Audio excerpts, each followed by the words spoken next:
Good afternoon, everyone, and welcome to Tesla's 2022 annual shareholder meeting. My name is Martin Vieca. I'm the Vice President of Investor Relations, and I'll be the chair of today's meeting. We're super excited that finally, after 2 years, we get a proper attended meeting this year with so many people in the audience.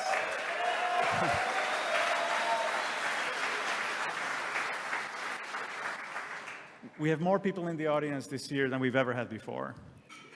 But first and foremost, I just really wanted to thank all of our investors, and particularly our retail shareholders, that have been just so supportive and just so engaged over the years, and especially to those who have cast their ballot in the last few weeks. Each vote really matters, so thank you so much for taking time to cast your ballot and do your part in the annual vote. And we're hopeful that from now on, every year, you will be casting your ballot. There will be two parts of today's meeting. First, we're going to do the formal part of the meeting, which will cover 13 items that investors are going to be asked to vote on. And after the voting, I will introduce Tesla's co-founder and CEO, Elon Musk, who will give a presentation.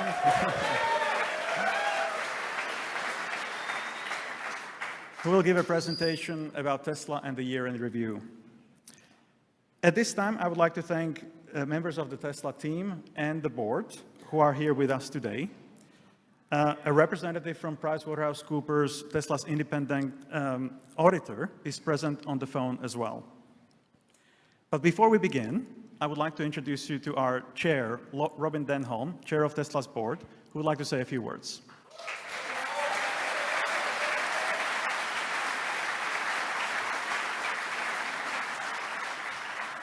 Okay, this is the short part of the agenda. So thank you, Martin, and good afternoon, everyone. It's my great pleasure to welcome you all to Tesla's 2022 annual shareholder meeting. And I am delighted that we are here in person again this year, and I'm also really thrilled to see so many of you with us today here in Giga, Texas, in Austin. And so because we know that not everyone can join us in person, we would need a very large stadium to actually have everyone. And because we have a lot of investors as well around the country and around the planet, we actually have also got a lot of shareholders online today, and I'd like to welcome them to this meeting as well. So a big welcome to all of our virtual attendees.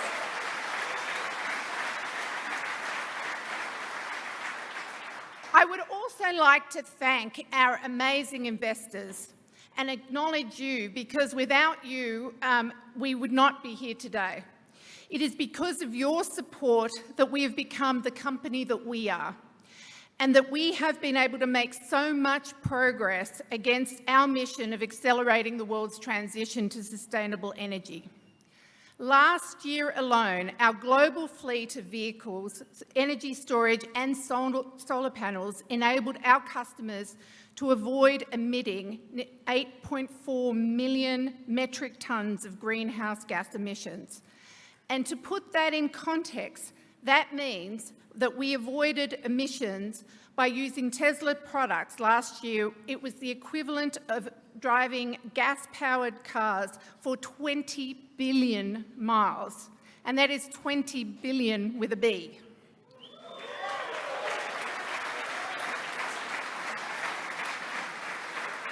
And as you all know, that we are still in the very early phases of this transition. And as I mentioned last year, by 2030, we aim to sell 20 million electric vehicles per annum.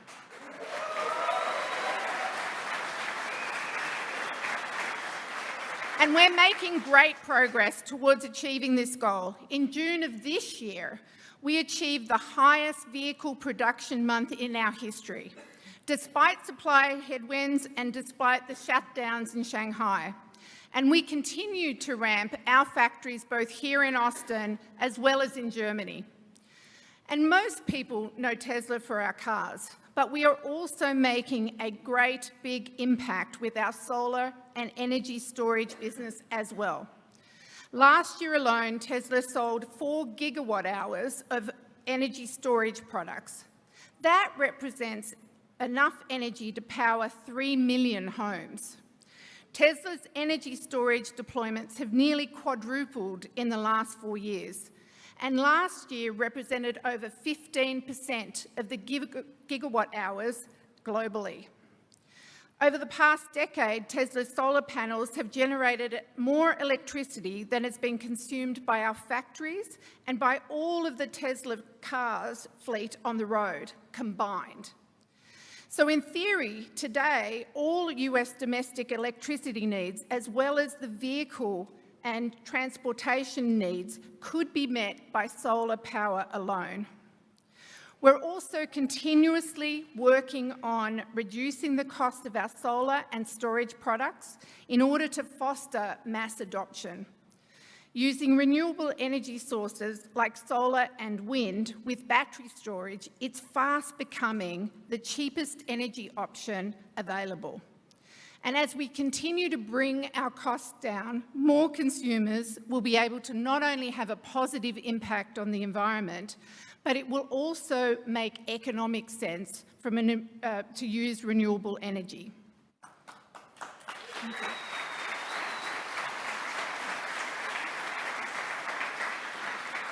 As we discussed in our impact report, we're constantly working to improve not only the positive impact of our products, but also to reduce the energy and water consumption that we are using in our manufacturing process.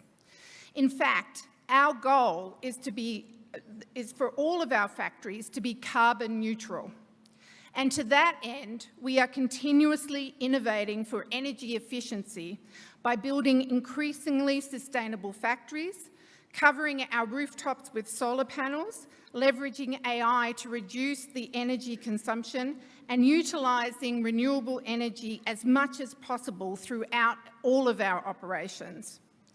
In our newest factories, we already use less water per vehicle than almost any other traditional car maker, and we are continuously exploring ways to reduce water further throughout our operations, including optimising and eliminating processes that are water intensive, harvesting rainwater, and also reusing reclaimed and recycled water.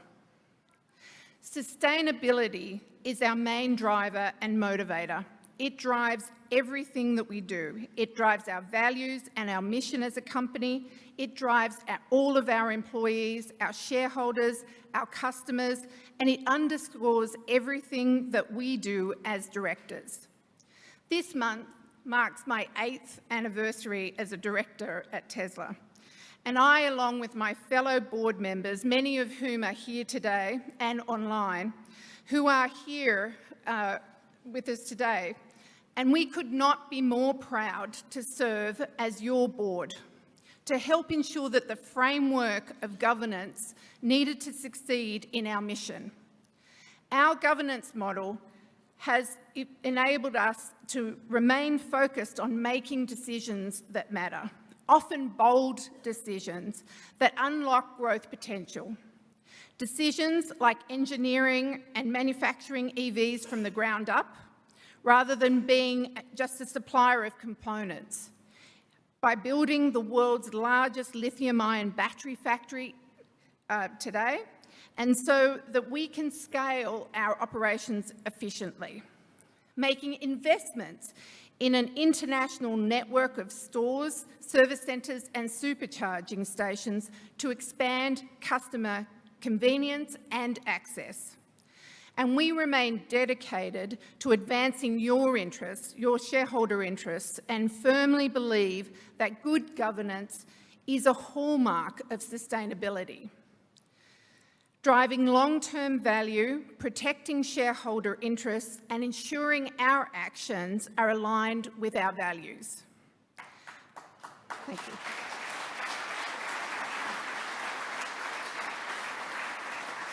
And as directors, we listen to and value your voice and input.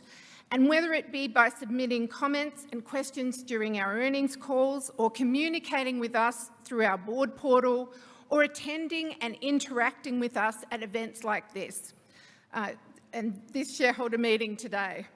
I'm excited also to announce that we have recently launched a new shareholder platform to facilitate your interaction with management, participating in company events, and receiving information directly relevant to you as a shareholder. You'll be hearing more updates on this platform in the near future. Thank you.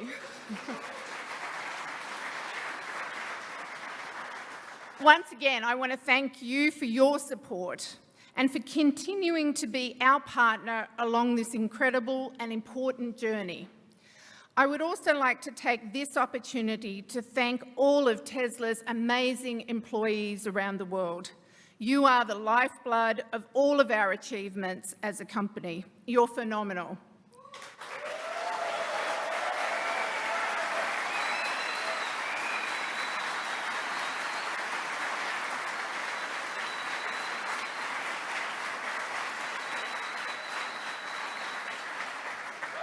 And lastly, I would also like to thank Larry Ellison, who has diligently served as a director over the last 3 years. Your contributions have helped us as a board and also as a company greatly. And with that, I want to hand it over to Martin again. Thank you.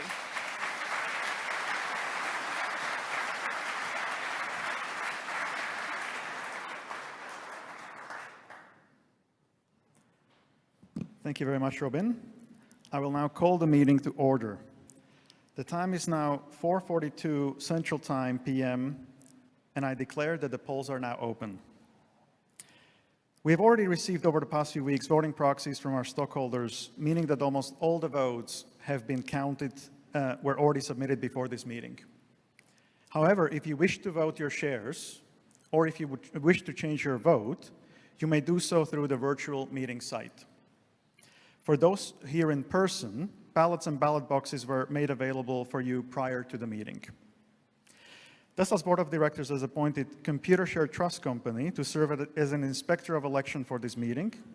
Computershare has taken and signed an oath as inspector of election and has certified that starting on June 23rd, 2022, the proxy materials or the notice of internet availability of the proxy materials well mailed or provided to all Tesla stockholders as of record day of June 6, 2022.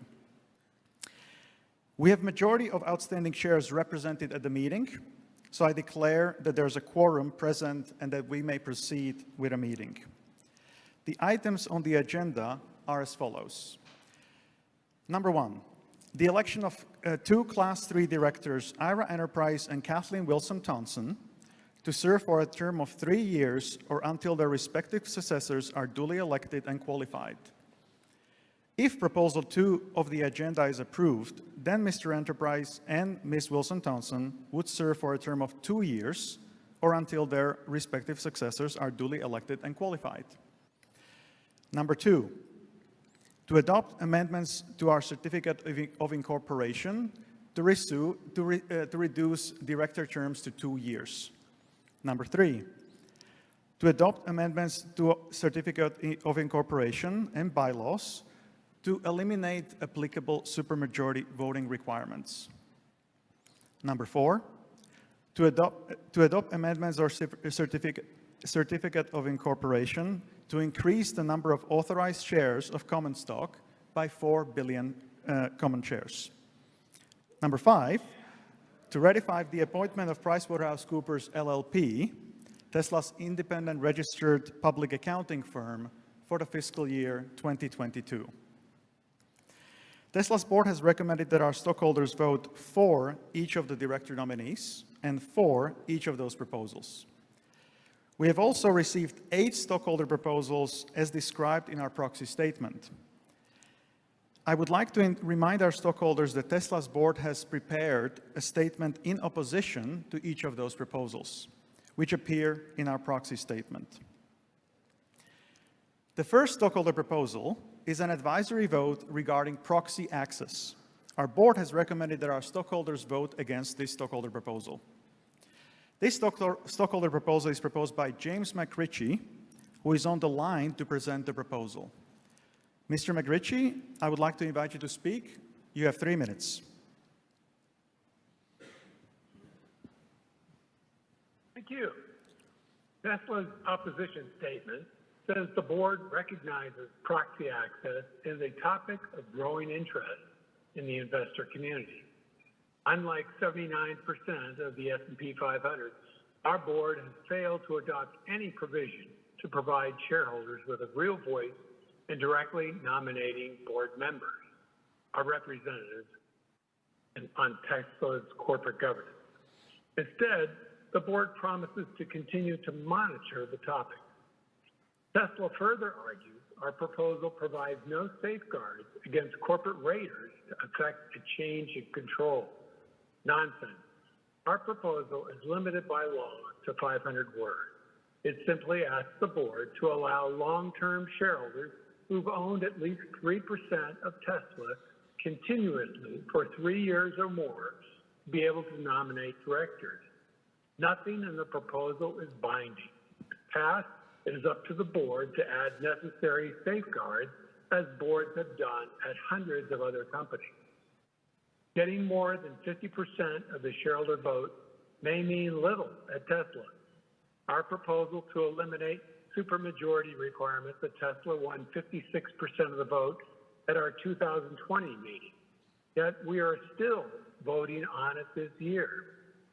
Our insiders at Tesla voting to block adoption. Our proposal to declassify the board won 55% at the 2021 meeting. Yet the board now wants a halfway measure. Instead of voting on directors every year, the board wants it to be every other year. How large of a majority is required to move our board to action? Because of the board's inaction, proxy advisors ISS and Glass Lewis recommended against the directors up for election at this meeting and against the halfway measure toward declassifying the board. As stated in the proxy access proposal, two of our largest shareholder proposals, BlackRock and Vanguard, voted in favor of 87 and 91% of shareholder proposals to establish proxy access during the last 3.5 years. Additionally, proxy advisors ISS, Glass Lewis, and Egan-Jones all recommend a vote for proposal number 6 at this meeting. Let's cut the bull. Give shareholders a direct voice in nominating directors. Vote for proposal number 6. Proxy access at Tesla is long overdue. Thank you. Thank you, Mr. Ritchie. The second stockholder proposal is an advisory vote regarding annual reporting on anti-harassment and discrimination efforts. Our board has recommended that our stockholders vote against this stockholder proposal. This stockholder proposal is proposed by the New York State Common Retirement Fund, whose representative, Emily Bogan, is on the line to present the proposal. Ms. Bogan, I would like to invite you to speak. You will have 3 minutes.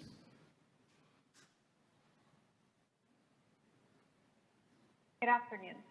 On behalf of New York State Comptroller Thomas Napoli, trustee of the New York State Common Retirement Fund, owner of over 1 million shares of Tesla valued at approximately $1.2 billion, I am presenting Proposal 7 on the proxy. The proposal requests a report describing and quantifying the effectiveness and outcomes of company efforts to prevent harassment and discrimination against protected classes of employees, including but not limited to sexual harassment and racial discrimination. Tesla's 2020 Diversity, Equity, and Impact Report states, quote, "Insists on equitable practices, not just because it's the right thing to do, but because fair processes allow our team members to bring their whole selves to work. We value and include underrepresented communities at all levels of our company." End quote. Meanwhile, there have been multiple news reports, allegations, and lawsuits in recent years concerning gender and race discrimination at Tesla. These include a federal district court recently concluding that there was ample disturbing evidence to support the outcome of a California discrimination trial in October of 2021, at which jurors heard that the Tesla factory in Fremont was saturated with racism and that supervisors of Tesla's broader management failed to help. The judge added, and supervisors even joined in on the abuse. Additionally, the U.S. Equal Opportunity Commission has initiated an open investigation into Tesla for alleged workplace discrimination at its facilities.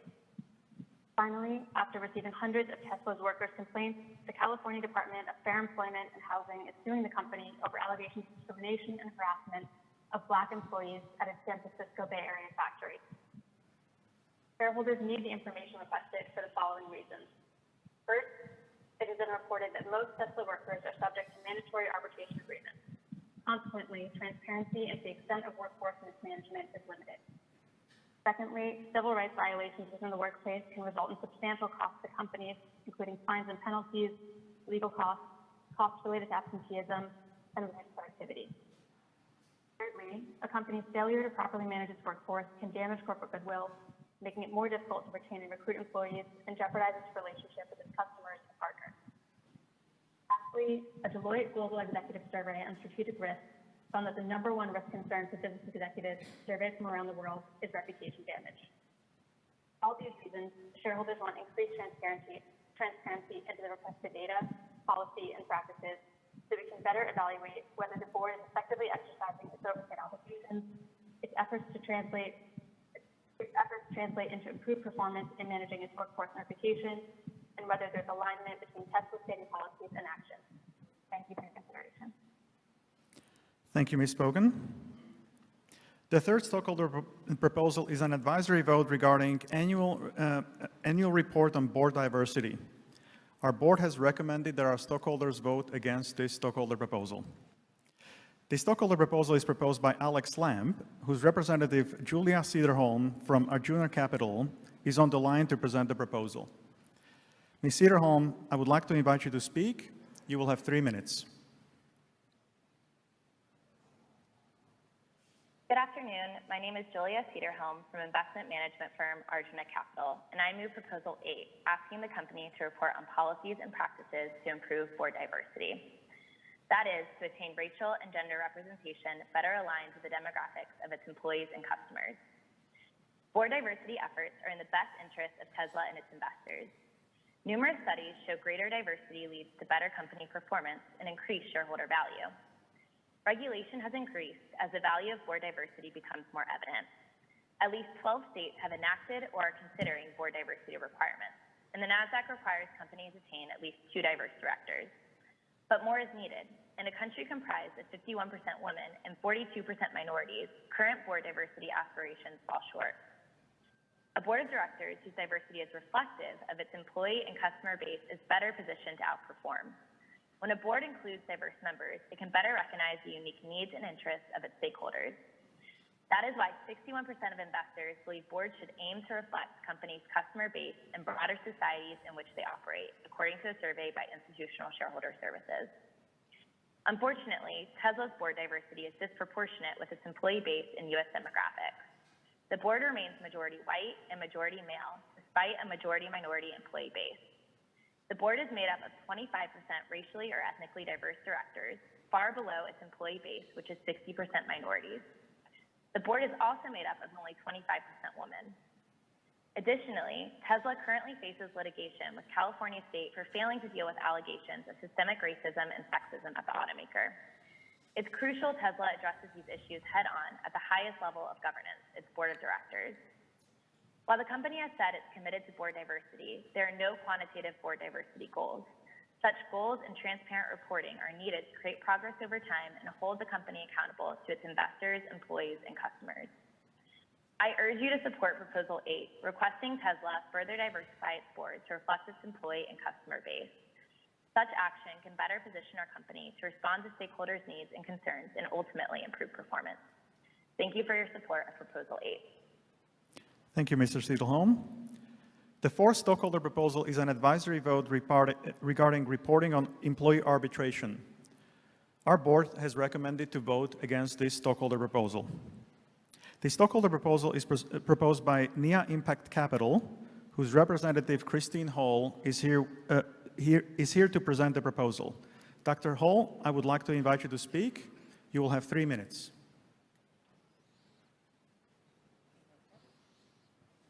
Where they Hello. I'm Dr. Kristen Hull, founder and CEO at NIA Impact Capital. On behalf of NIA and our co-filers, I formally move proposal number 9. As an investor, I'm here today like many of you because we believe in the strength of this company to lead in the transition to the next sustainable economy. This resolution requests that Tesla's board of directors oversee the preparation of a report on the use of mandatory arbitration for dissolving disputes between workers and the company. Your yes vote today will impact Tesla for the better, and here's why. Significant concerns have been raised about the persistence of racism and racist actions at Tesla. There have been many recent discrimination claims, including California's Department of Fair Employment, which alleges that hundreds of Black Tesla employees have been discriminated against in job assignments, with disciplinary actions, with regard to pay, and being passed up for promotions. Allegations also include the use of racial slurs and racist graffiti. Also troubling may be a culture of retaliation, where employees who have raised these issues with management and HR have claimed being retaliated against. Given the grave allegations, it's time that investors get a look under the hood, or the frunk, as it would be with Tesla. When disputes are handled via arbitration, the underlying facts and outcomes of the cases often remain secret, preventing other employees from learning about and taking action on shared concerns. Arbitration precludes employees from suing in court, and it blocks class actions, allowing pervasive discrimination to continue. Stated simply, arbitration of employee claims may allow bad corporate behavior to continue, hidden from other employees and from investors. Bias, discrimination, and harassment in the workplace create uncompensated risks, both for investors and, as it seems to be, invite legal, brand, and financial risks for our company, Tesla. In this day and age, we know strong human capital management is essential. Recruiting, hiring, and training an employee, and then treating them in a way that inhibits their top performance, even preventing them from doing their job well. It doesn't make moral or financial sense. Tesla is known, as we all know, for its innovation and its leadership in technology. And now Tesla needs to rev up to solve this grave human capital issue. Tesla will need a smart, well-run, loyal, and devoted workforce, and, of course, loyal customer base to stay ahead. And frankly, racism has no place in a business seeking to lead our future. We at NIA ask again that the board evaluate the effects and the impact of arbitration on Tesla's brand, on its employees, and on its workplace culture. Thank you. Thank you, Dr. Hull.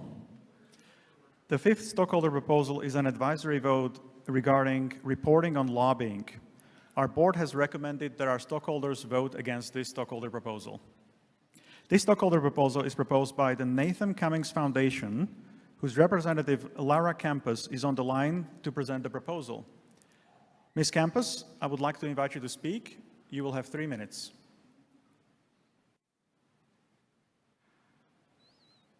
Good evening. I'm Laura Campos. I am the director of the Corporate and Political Accountability Program at the Nathan Cummings Foundation. I am participating in Tesla's annual meeting to move proposal number 10 on behalf of the foundation and its co-filer, Green Century. Proposal 10 requests that Tesla's board of directors evaluate and report on Tesla's direct and indirect lobbying and policy influence activities, and how those activities align with the goal of limiting global warming to 1.5 degrees Celsius. The proposal also seeks information on plans to mitigate risks presented by any misalignment that might be found. Here are just a few of the reasons we categorically disagree with the board's assertion that Tesla does not need to evaluate and report on its lobbying and policy influence activities. Unlike most other companies of its size and influence, Tesla does not appear to have strong governance mechanisms in place to ensure its political activities, including lobbying expenditures, support its business model and its mission to accelerate the world's transition to sustainable energy. In fact, the company earned an abysmal 0 points out of a possible 70 on the most recent CPA-Zicklin Index of Corporate Political Disclosure and Accountability. Tesla contends that a simple online search provides the information sought in this proposal. That is incorrect. To our knowledge, the only information Tesla discloses is found in its quarterly lobbying activity report, which all active registrants are required to file. These reports do not enable investors or the public to determine whether a company is taking a stance for or against a particular bill. Furthermore, this reporting does not reveal whether Tesla's advocacy is aligned with the Paris Agreement, and it fails to shed any light at all on indirect lobbying. Tesla's message to investors when it comes to its political activities appears to be, just trust us, we're the good guys. But that's simply not sufficient for a public company. Peers like GM and Ford have substantially more disclosure in this area. What's more, a public statement by Tesla's CEO raised real questions about Tesla's actual stance on legislation intended to support the world's transition to sustainable energy. For instance, in a 2021 Wall Street Journal interview, Tesla's CEO expressed a lack of support for the Build Back Better Act, a centerpiece of the Biden administration's efforts to address climate change. In a statement indicative of the need for stronger governance mechanisms when it comes to political activities and lobbying, Tesla's CEO noted that, quote, no one at Tesla has actually brought up whether they care about this bill or not. We don't think about it at all, really, end quote. Completing the requested evaluation would ensure that someone at Tesla is thinking about the company's stance on critical pieces of major legislation that impact not just the transition to sustainable Ms. energy, Campos, the 3 but our minutes have country's passed. bottom line. Thank you.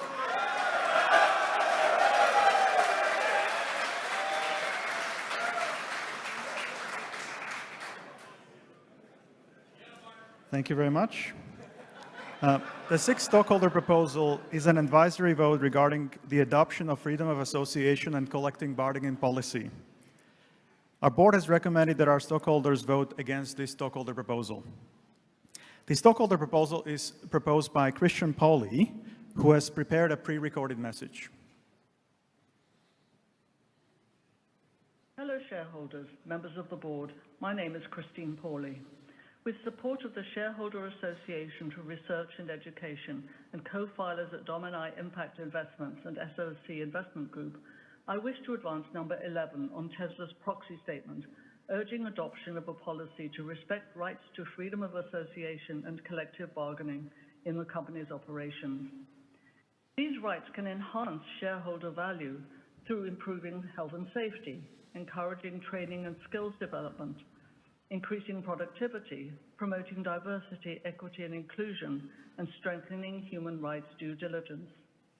Yet in the face of public allegations of Tesla interfering in unionization efforts, a National Labor Relations Board ruling concluding that Tesla intimidated, threatened, and retaliated against employees to prevent their organizing, and the CEO's history of public comments on this topic, to aid informed investment decisions, investors require clarity on Tesla's approach to these fundamental labor rights and management of related risks. The board's response is cause for shareholder concern.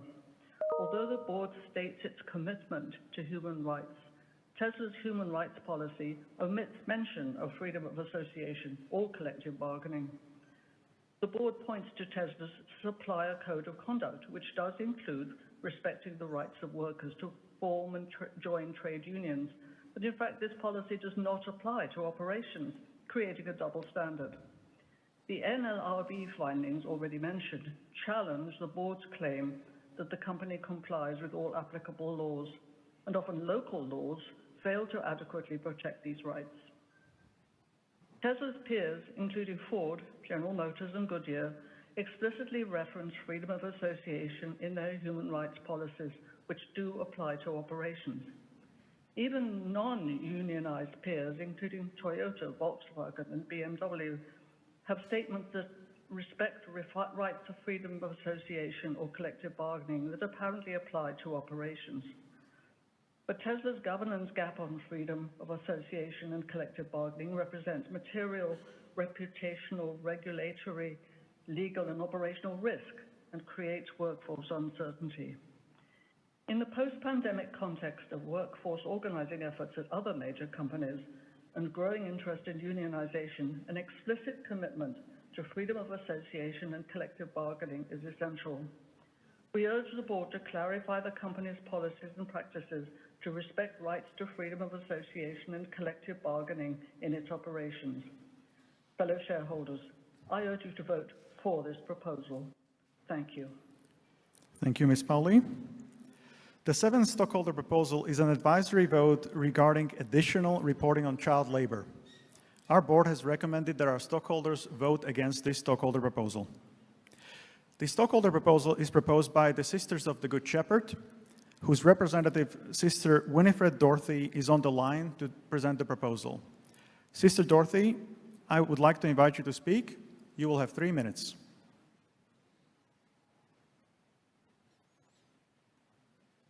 The quest for clean energy, while admirable, overtly perpetuates violations of children's human rights, especially with regard to child labour.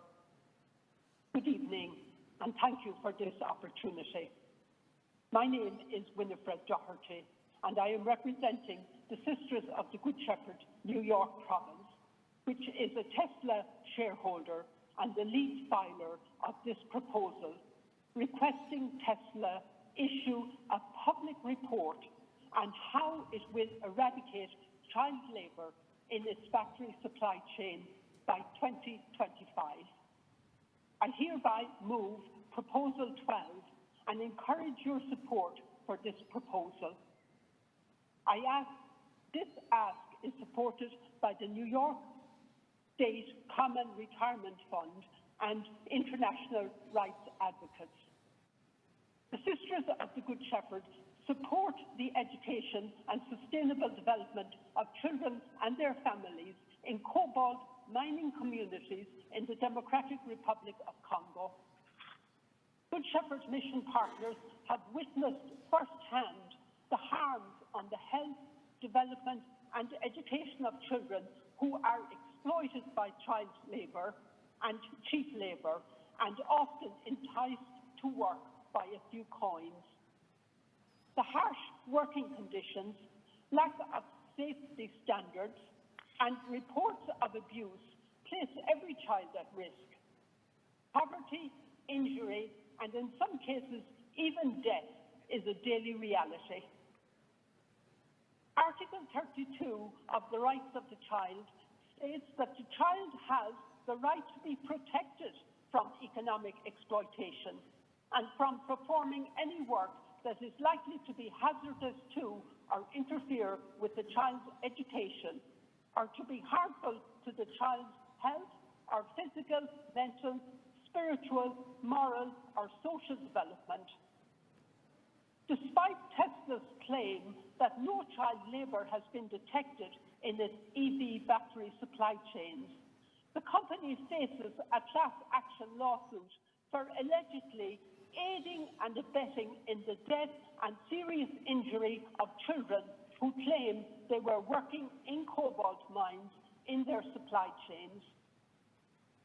As stated in the resolution, child labour in the cobalt supply chain exposes Tesla and you, its investors, to financial, legal and reputational risks.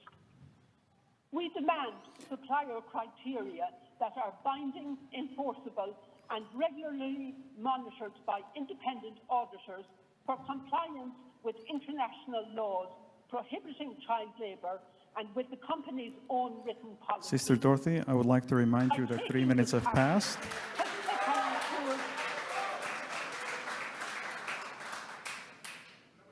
Thank you. Thank you, Sister Dorothy. And the final and the eighth stockholder proposal is an advisory vote regarding reporting on water risk. Our board has recommended to vote against this stockholder proposal. This stockholder proposal is proposed by JZD Investments, whose representative Elizabeth Levi from As You Saw is on the line to present the proposal. Ms. Levi, I would like to invite you to speak. You will have 3 minutes.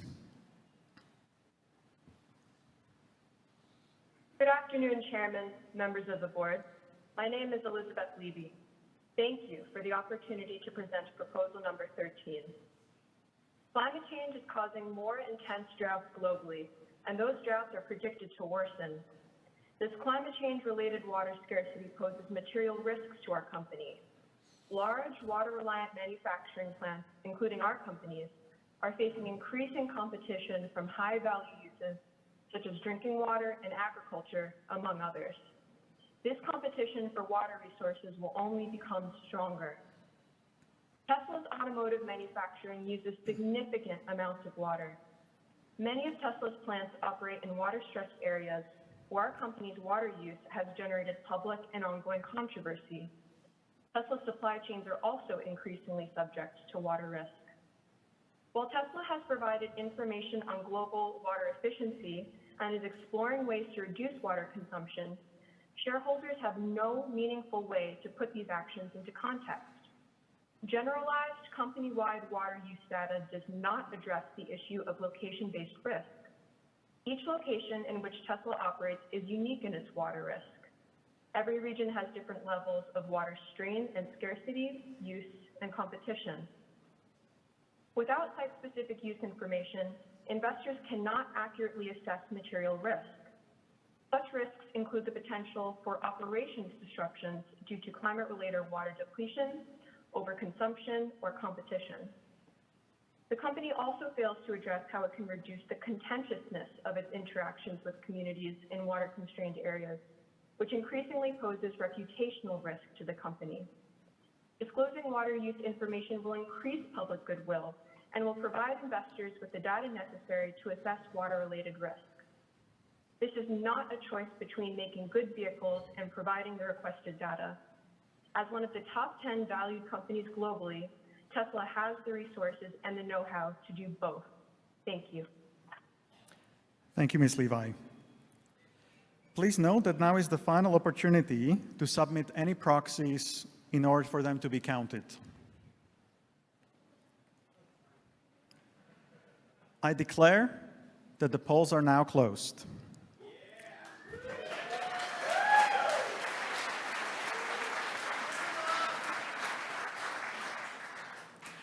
Based on the proxies that we have previously received, I'd like to announce on preliminary basis that our stockholders have approved the recommendation of Tesla board on all agenda items except item number 2 regarding the reduction of director terms to 2 years, item 3 regarding elimination of applicable supermajority voting requirements, and item 6 for an advisory vote regarding proxy access. While over 98% and 97% respectively of the shares present and entitled to vote on items 2 and 3 did so, as recommended by the board, unfortunately, less than 2/3 of total outstanding shares, which were required to approve these items, submitted votes for these items. After the final tabulation is completed, we will formally announce the results of the voting by forming a Form 8-K within 4 business days of today's meeting. That concludes the official business of today's shareholder meeting, which is now adjourned.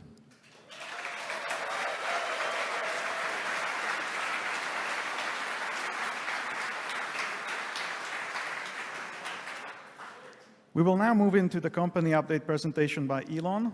If you're currently joining through the virtual meeting site, please go to tesla.com/2022 shareholder meeting to continue to watch the presentation. During the course of the following session, we may discuss our business outlook and make other forward-looking statements. Such statements are predictions based on our current expectations. Actual events or results could differ materially due to a number of risks and uncertainties, including those disclosed in our most recent filing 10-Q with the SEC. Such forward-looking statements represent our views as of today, should not be relied on thereafter, and we disclaim any obligation to update them after today. And with that, please welcome Elon Musk.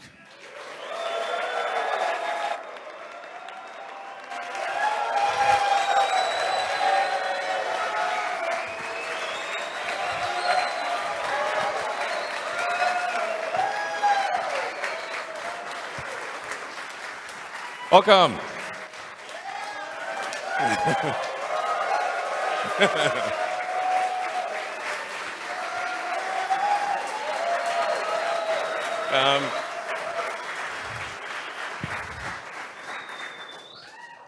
Well, I feel welcome.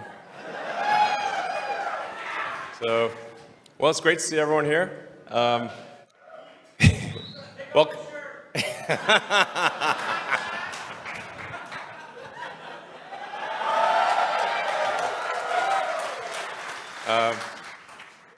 So, yeah, welcome to Giga Texas. So.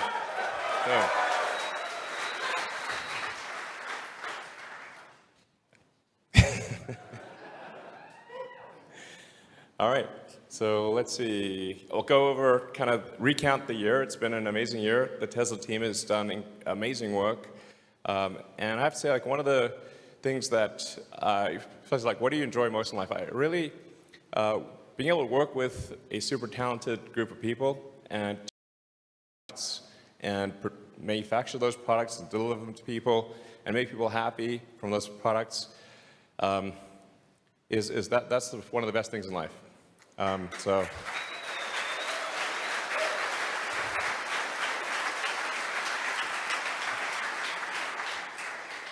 So yeah, I'd just like to say what an honor it is to work with such a talented team at Tesla, and that's the reason we've been able to do all these things. So, yeah, we're aiming to achieve a 2 million vehicle run rate by the end of the year.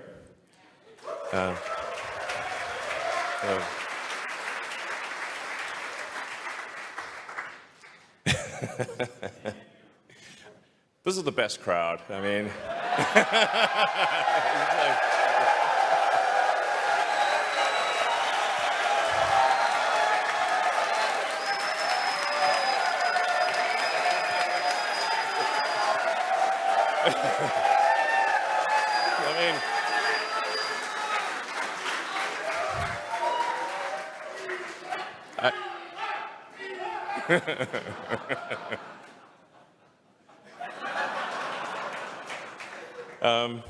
I love you guys too. So anyway, thanks to the hard work of the Tesla team, we've already been able to achieve a 1.5 million unit annualized run rate. And depending on how the rest of this year goes, I think we might get close to, or we'll get approximately at the 1.5 million mark. And be exiting the year at a 2 million unit run rate. And then also worth noting, just recently in the last a few weeks, we made our 3 millionth car.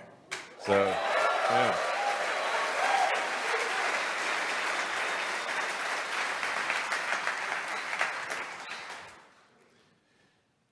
You know,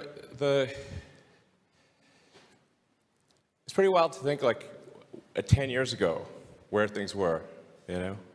10 years, August 2012, we'd made 2,500 Roadsters, and I think maybe a couple of hundred Model S's-ish, but less than 3,000 cars. So 10 years ago, we'd made less than 3,000 cars. And here we stand 10 years later, having made over 3 million.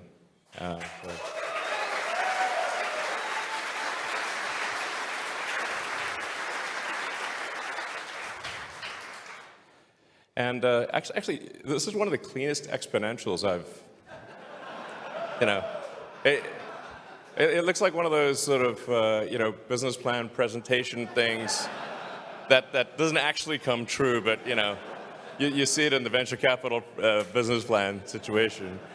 But it's actually true. That's the amazing part. Yeah.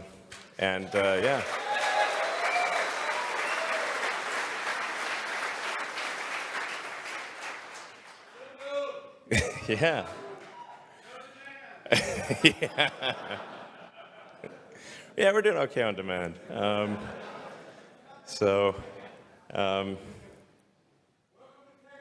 Thank you. Yeah, it's great here. I love California too, to be frank. I'm gonna be clear. You know. Oh, come on. We got great teams in California, and we got a great team in China and Shanghai, and a great team in Berlin and Germany and Europe. It's so, yeah. And I thought it's interesting to look at the cumulative profitability since inception. And this approximately tracks to sort of mental pain, actually. This is psychic damage. That green curve is approximately correct. But I'm just very proud of the fact that we've actually been able to produce more cash than we have spent, and have positive retained earnings and be worth our salt, essentially. And that's a really big deal. And it's very hard. So, I mean, this is a big deal, and I think it's going to go up from here.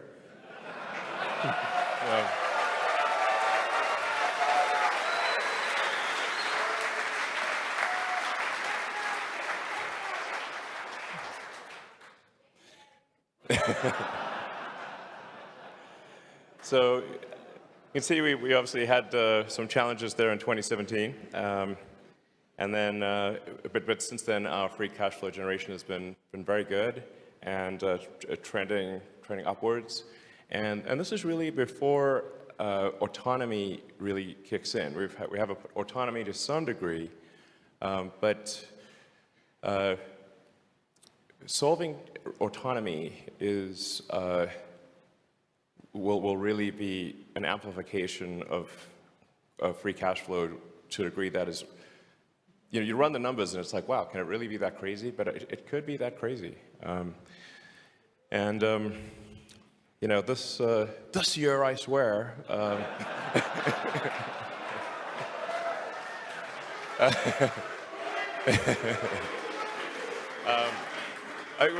We got anyone here in the FSD beta program?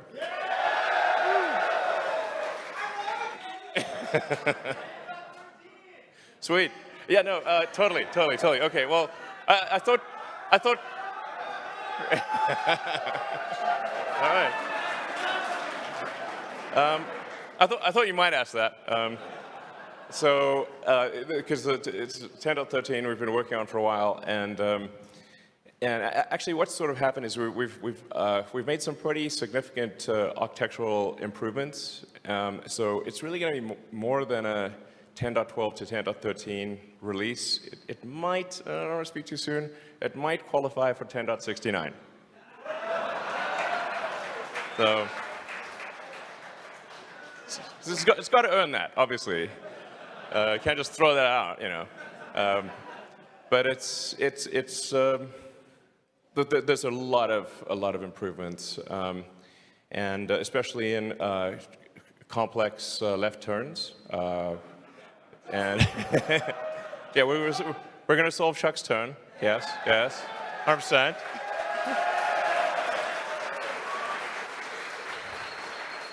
Absolutely. We have a lot of respect for valid criticism. So I think we're at roughly 90% success rate with your turn. So yeah, we're almost at 100. So it's looking good, and yeah. So I'm hopeful. It might be next week. So yeah, 2 weeks. So, yeah. It's working well for me. Yeah. So anyway, teams like working literally 7 days a week and making major improvements, and it's really interesting because we're effectively solving an important aspect of artificial intelligence, real-world AI for self-driving, which, when you think about it, kind of is what's needed to solve self-driving. Because how is the road system designed? It's designed for a biological neural net and eyes. And so naturally, the thing that would therefore work, the silicon analog is cameras and silicon neural nets. And so sort of by accident, we're actually solving an important, and I think very useful element of artificial intelligence. And I definitely want people out there, talented people who are working on AI to consider working at Tesla, because I think we're solving just a very important part of AI, and one that can ultimately save millions of lives and prevent tens of millions of serious injuries by driving just an order of magnitude safer than people. And there used to be a time back in the day where we'd have, this is super important. So.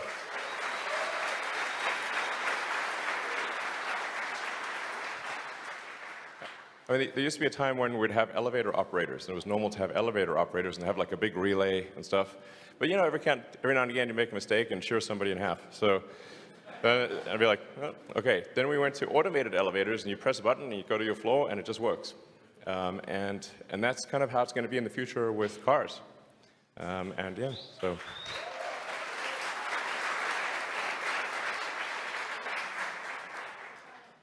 And then we'll have lots of interesting things to say on AI Day at the end of next month. So I'll leave that to next month, yeah.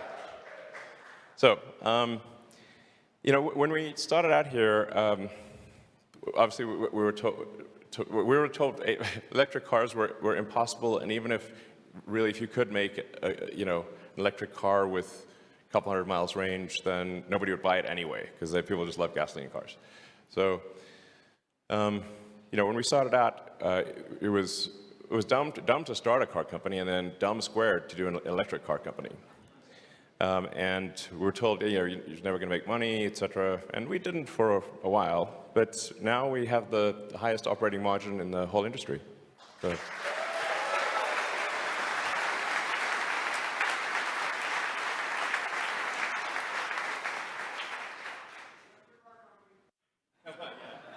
Exactly. Exactly. Tesla is not just a car company. Tesla is many companies in one, and we're as much a software company as we are a hardware company. And that's really going to be obviously essential for the future.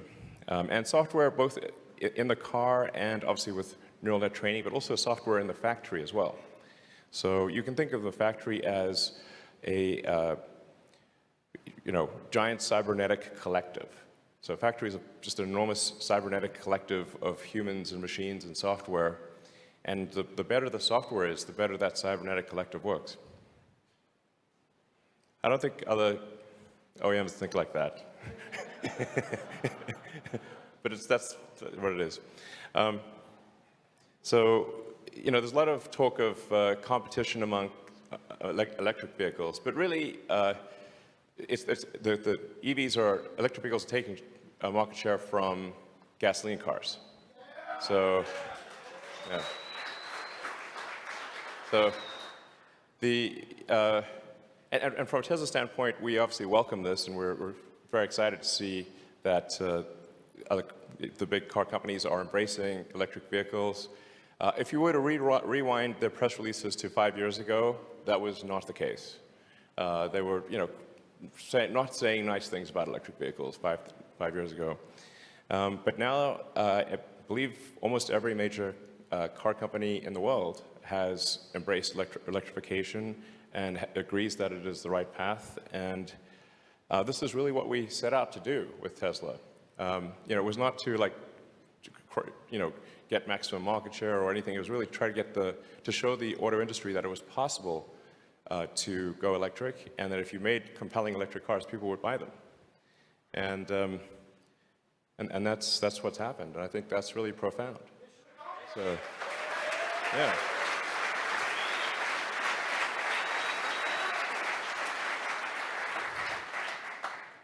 Also, when our competitors advertise for electric vehicles, every time they do that, our sales go up.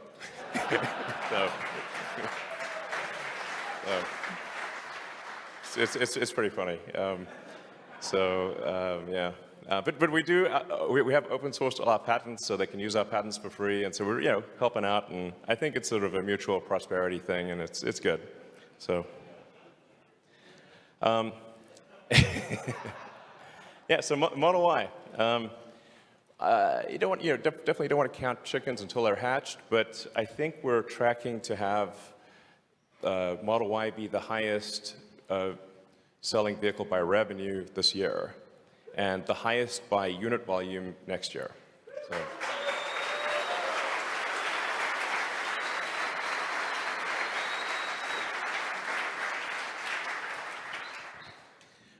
Still a lot of work to do. Like these factories don't just magically work. Still a lot of work to do in Berlin and here in Austin to spool up these 2 gigafactories. And we've got different supply chains, and so it's always, there's a host of problems. None of the problems are individually all that difficult, but there's like 10,000 of them. So the rate of production is like, how fast can you solve the 10,000 problems, essentially? And we're solving them pretty fast, but a lot of work to do. And yeah, we might be able to announce another factory location later this year.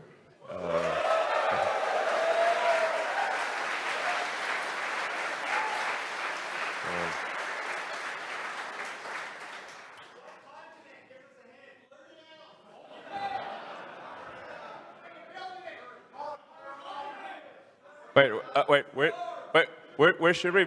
Okay, where should we build it?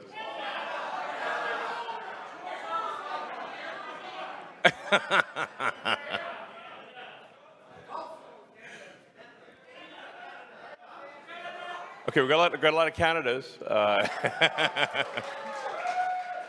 No, I'm half Canadian, so maybe I should, yeah.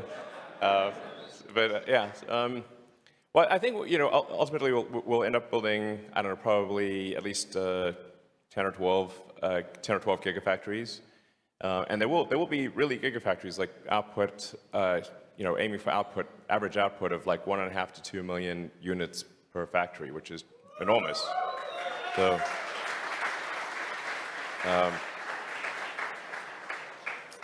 And our Fremont factory in California is already the highest output factory in North America. So.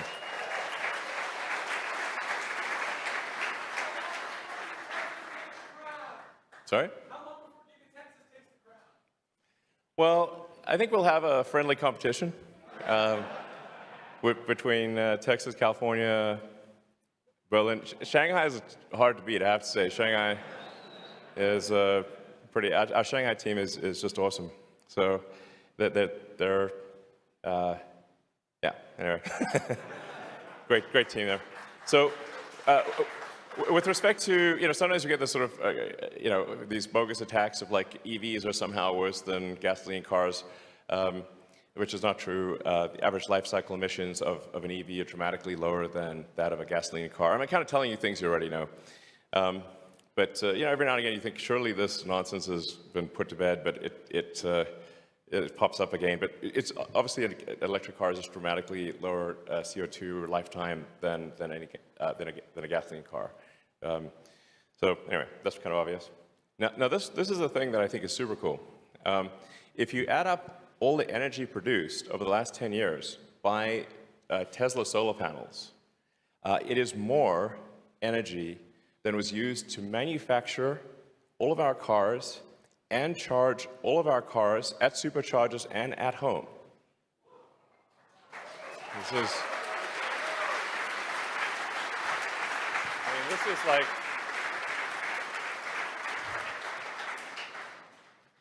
and I mean, the mission of Tesla is to accelerate sustainability, and I think this is really amazing, more energy produced than was used in making the car and charging them over billions of miles.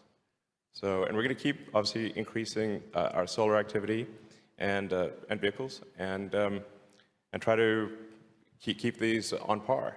Because the 3 elements of a sustainable energy future are sustainable energy production, primarily with solar and wind, and then stationary battery packs to store the sustainable energy because of its wind and solar are intermittent, and then electric transport. And if you have those 3 pillars, you have a fully sustainable future. And yeah, so yeah. So.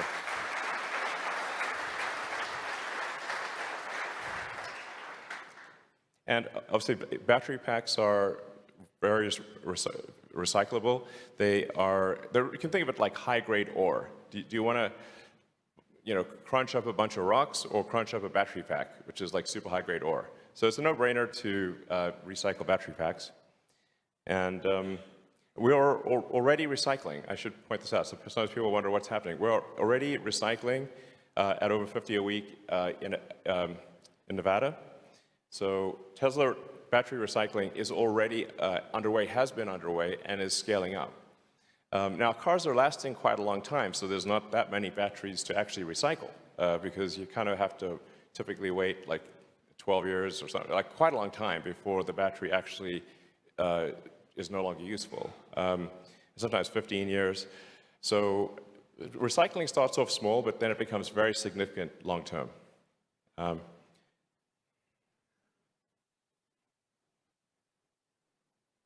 So some factory footage, obviously.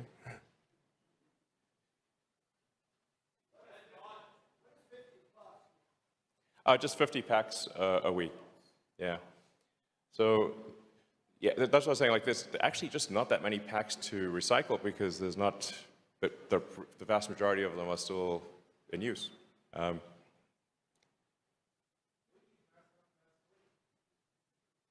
Sorry? Oh, yes, exactly. Mass Plan 3. Where is that thing? So Mass Plan 3 is going to be fundamentally about scaling. Just looking at the overall problem from a global macroeconomic standpoint and saying, what are all the things that are needed to achieve a fully sustainable economy? Because I think a lot of people don't know. And really, like, what tonnage of lithium, of cathode, anode, separator electrolyte, electronics, what are all the things that are needed, what are all the things that need to be done in order to transition to a fully sustainable global economy? Which I think, the sooner we do that, the better for the planet. And I think just articulating that and just making it clear that this is absolutely doable, and it is being done, and we just want it to be done as fast as possible. Because I think a lot of times, I meet a lot of people out there who have lost hope. They think it's too late, and they think there's no chance, and the Earth is doomed. It's like, it's not doomed. Okay, it's yeah.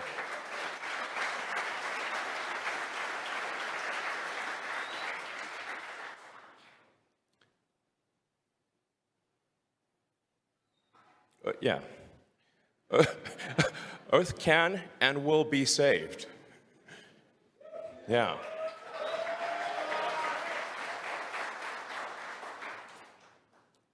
So, in addition to battery advancements and electronics advancements and AI, we've also done a lot to simplify the structure of cars to make it easier to manufacture.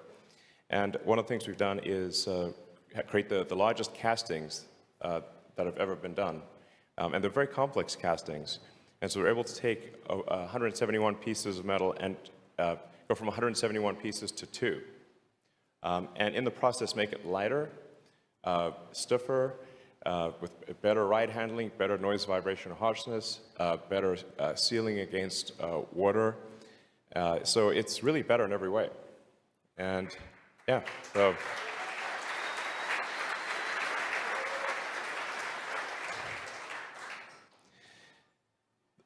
And we're going to keep enhancing the casting. So this is a testament to our materials team and to a lot of casting technology. So we're really rethinking the whole way in which a car is made. And it's a gigantic improvement. We have, at this point, going from, say, Model S or even Model 3, we're at about 30% of the robots used for Model 3 for a current Model Y. So, yeah.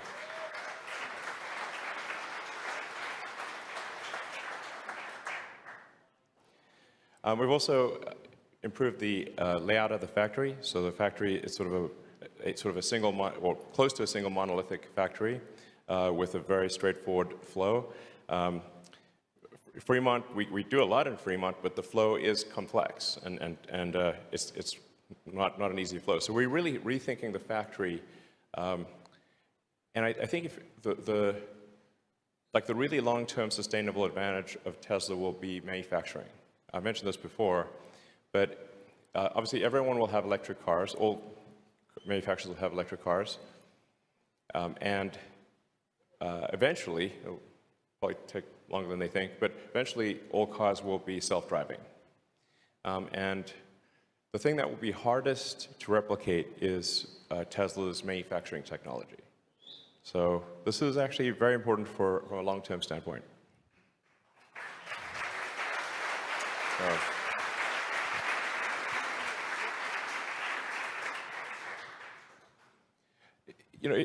When thinking about the competitiveness of companies, especially if the companies are technology companies, I recommend looking at where the smartest engineers want to work. This is, wherever the smartest engineers want to work, that's going to be, that technology company is going to be the one that is likely to succeed.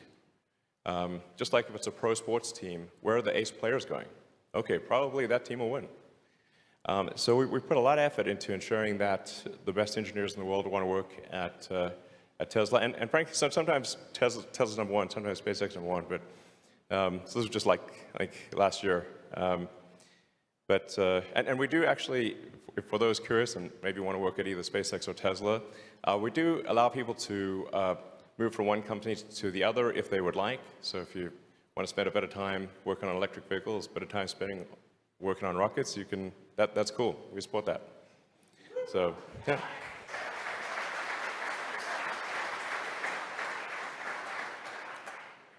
And we've also made a lot of improvement with factory safety. So I think we believe we now have the best factory safety in the industry. And so we're excited to have very good safety and getting better.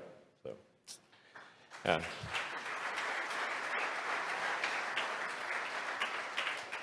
And a bunch of this is driven by just encouraging people within the factory to submit ideas for safety improvement.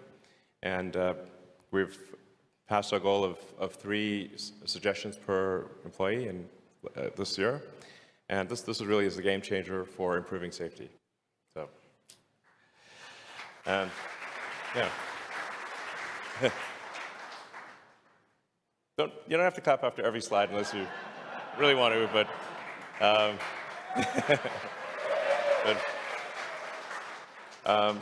so there's a lot of interest in working at Tesla with 3 million job applications last year.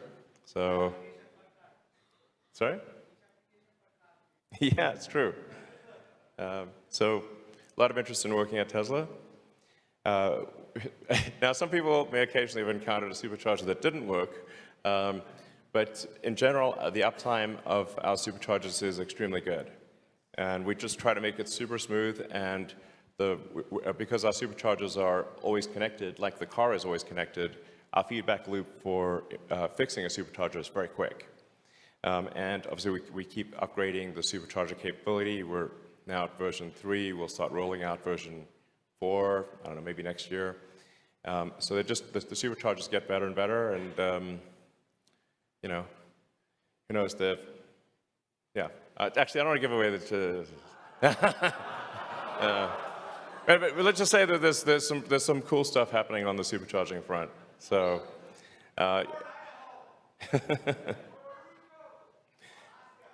Alaska, yes. All right. Well, we're basically doubling our supercharger count every year. So, if there isn't a supercharger in some place that you think is important, it probably will be there soon. So,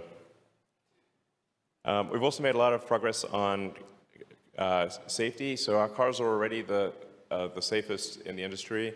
So we have the lowest probability of injury of any cars ever tested by the US government. And we update this in real time. So because our cars are connected, this is a big difference. All the other cars, with rare exception, are not connected. So the manufacturers don't really know what happened in a crash. But in the case of Tesla, we are able to look at crashes and see how can we improve the safety and look at the crashes, improve the crash structure. Also, we improve how the seat belts tension and how the airbags deploy. So in these updates, if we figure out, oh, there's a slightly better way to deploy the airbags to improve the safety in a crash, we'll actually do an over-the-air update to improve the way that the airbags deploy or the way that the seatbelt pre-tensions. And we're now starting to include our Tesla Autopilot AI to be able to see if a crash is about to occur, and if it sees that a crash is about to occur with 99+% probability, then it will activate the seatbelt pre-tensioners and deploy the airbags, as opposed to what the vast majority of cars do is the vast majority of cars are only able to deploy airbags when the crash is happening. And so that makes the airbag deployment a lot more violent, but if you can anticipate the crash, the airbag deployment can be much better than just impact. So, yeah.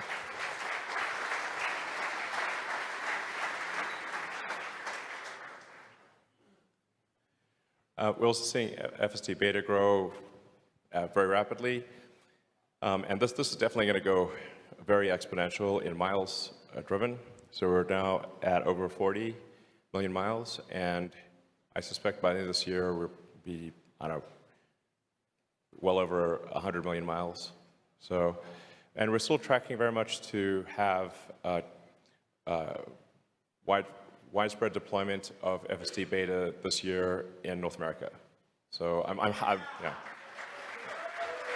So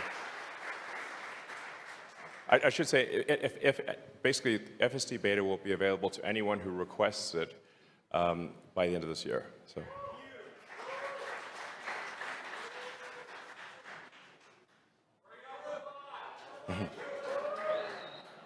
So, AI Day Part 2, I think people will be blown away, but that's at the end of next month, so we'll leave that, except there's going to be a lot of cool stuff.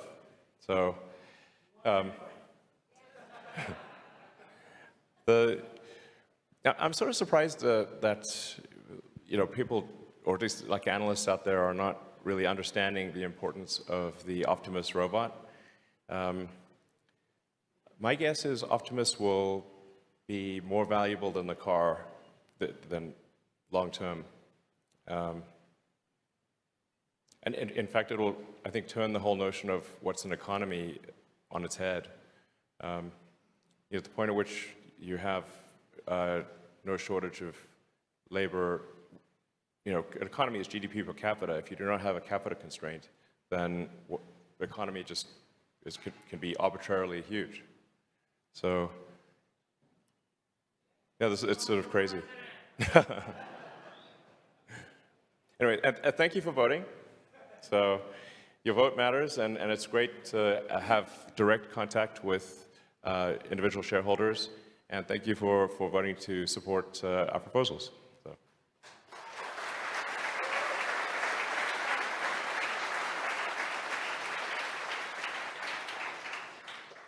So the next decade, I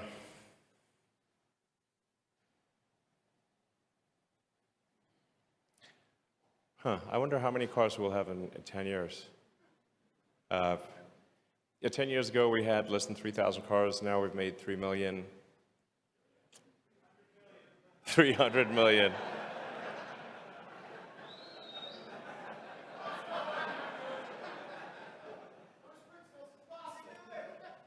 I'd say 100 million is pretty doable. So, I'd be surprised if it's not over 100 million in 10 years. And then many other products, some of which you've heard about, some of which you have not. So,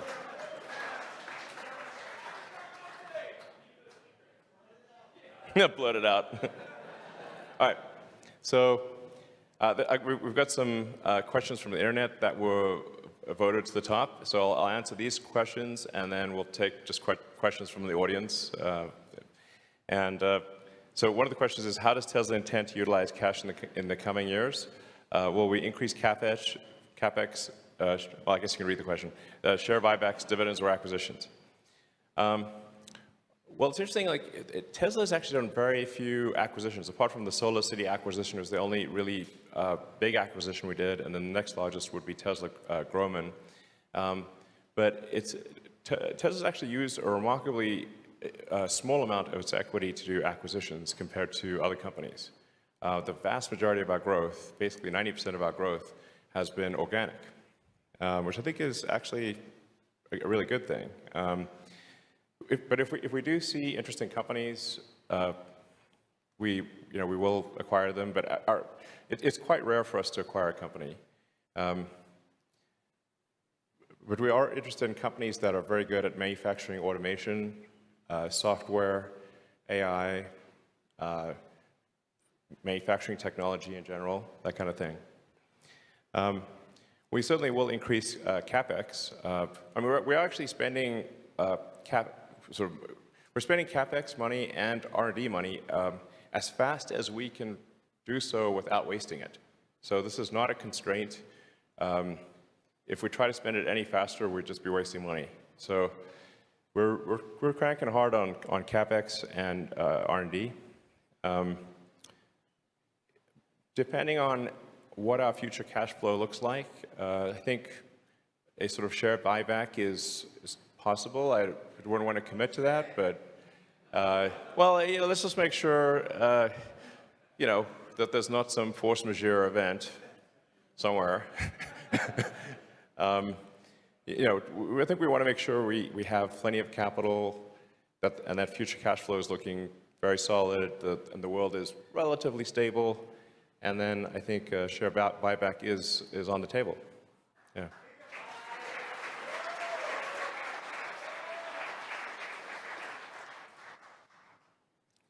So how many factories are necessary to achieve 20 million vehicles?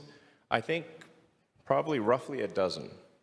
So we're aiming for 1.5 to 2 million units per factory. Now, our factory in California, we're just running out of room, so it's hard to get more than maybe 700 or 800,000 vehicles a year out of there. But most places will be aiming for 1.5 to 2. So a dozen sites. Although we are aiming for giant monolithic buildings.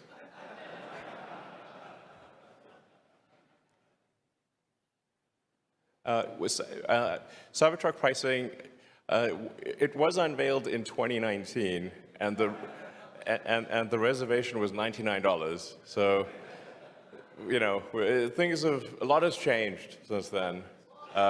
So the specs and the pricing will be different. I hate to sort of give a little bit of bad news, but I think there's no way to sort of have anticipated quite the inflation that we've seen and the various issues.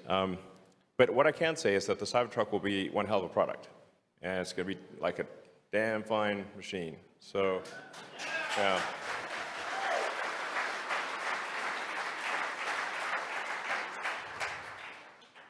And we're tracking to be in production middle of next year from this factory. So we're going to be installing the production equipment, tooling and all, starting the next couple of months. We'll begin the installation. So aiming to be in volume production middle of next year. So.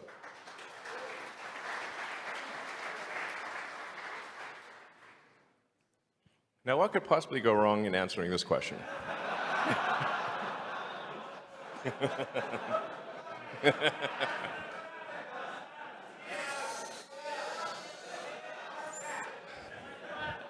Oh, man.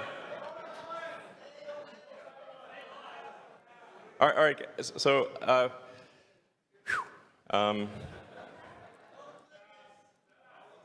I should just pass. Well, let me just say that, you know, I hope for peace and respect.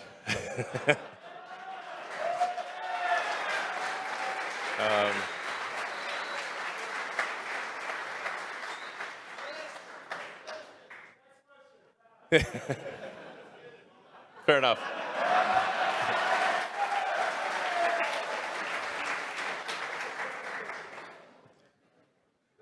Yeah. Yeah, good advice.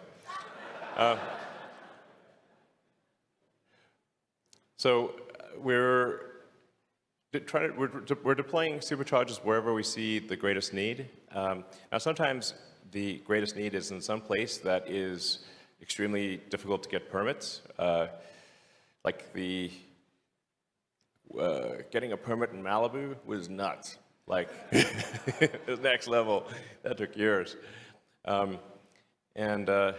So some places are hard to get permits, and some places are easier. But we are aiming to just generally, we analyze the supercharger usage every day, and we prioritize supercharger locations according to where we see the greatest need. With respect, sorry, where? Well, you know, maybe we should do an online poll for where should we put superchargers? Yeah. Yeah, that's a good. Okay, we'll do that. So, I mean, with respect to amenities with superchargers, I think we'll do a couple of just fun things. Like we're going to do a really fun supercharger location in LA, and the general vision is to have something that's like a futuristic, kind of like diner, sort of like, I don't know, Blade Runner meets Grease meets Jetsons. Yeah. You know, something cool, different, but with some style, and where you can, you know, get, you know, some great food. And the one in LA, we're planning to have like these big screens at the supercharger location, and the screens will be aiming to show like the 100 greatest movie clips of all time, and so you can, like, you know, have a cheeseburger and charge your car and watch some cool stuff on the screen. It'll be open to others who are not, you know, you can come to the restaurant even if you don't own a Tesla, but it'll be like a little gem, I think, there in LA. And then depending on how that goes, we might roll that out to a few other places. We will try to do interesting, fun things that are not necessarily economically sensible, but they're cool.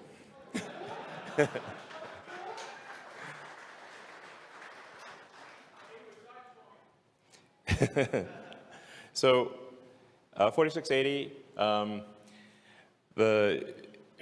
This is not an easy one to answer. We are making a decent number every week, and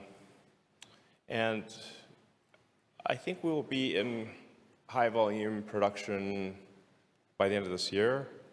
It's always difficult to predict. This is because a lot of new technology. What's the slope of the S-curve on ramp?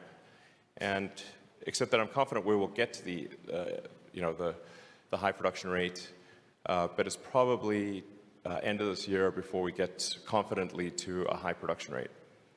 But this does not affect our vehicle output. We actually have enough supply from enough battery cell supply from suppliers to make 1.5 million cars this year. So it's not a constraint on output. But it will be important for next year. And new master plan is not yet ready. I don't know, maybe aim to get it done this month. But like I said, it's going to be just looking at the big picture. What does it take to make Earth fully self-sustaining from an energy standpoint? And yeah, just map it out and say this is what needs to be done. Tesla will try to be as useful as possible in this regard, and hopefully lots of other companies can join in and help accelerate the sustainable energy revolution. So.